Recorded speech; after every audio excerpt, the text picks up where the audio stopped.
இல்லையா? இப்படி யாராவது பொருளை இழந்துட்டு இப்படி பாடுவாங்களா? என்ன தெரிகிறது தெரியுமா? சுந்தரருக்கு பொருளாசையெல்லாம் கிடையாது. மண்ணாசை, பெண்ணாசை, பொன்னாசை அத்தனையும் விட்டு ஒழிந்த ஞான பரம யோகி எம்பிரான் சுந்தரர். அவருக்கு எல்லாம் தெரியும்.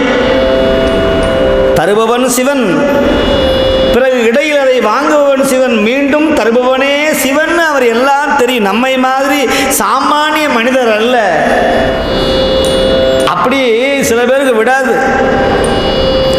பல்லே இல்லைனாலும் முறுக்க வாங்கி உரலில் போட்டு இடித்து அதில் தண்ணியை கொஞ்சம் ஊற்றி உருண்டை உருண்டையாக சாப்பிட்றாங்களே, என்ன பண்ணுறது?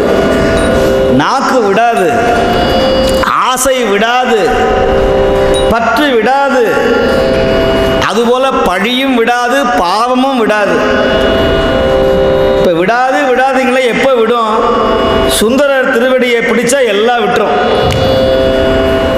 கும்பிலிருந்து கனி தன்னை போல விடுவது போல அதுபடியே விழுந்துடும்.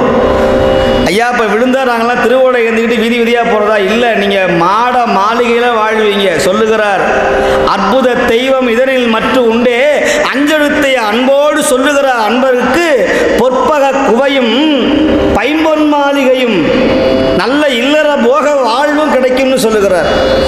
அதனால் யாரும் சிவபெருமான் நம்புறவங்கலாம் ஓட்டாண்டியாக போகணும்னு அவசியம் இல்லை. குபேரனை விட நிம்மதியாக வாழ்வாங்க. பணம் வருதோ இல்லையோ, இருக்கிற பணம் செலவாகாது. இனிமேல் நீங்கள் குபேரன் ஆகிறீங்களோ இல்லை டாடா பிர்லா ஆகிறீங்களோ தெரியாது, அம்பானி ஆகுது, இருக்கிற பணம் உங்களுக்கு செலவாகாது, திருட்டுக்கு போகாது, நோய்க்கு போகாது, வியாதிக்கு போகாது, வழக்கு வம்புக்கு போகாது, தேவையில்லாத செலவுக்கு போகாது. யாரும் உங்களை ஏமாற்ற மாட்டோம். இருக்கிற பணத்தை வச்சு நிம்மதியாக வாழலாம்.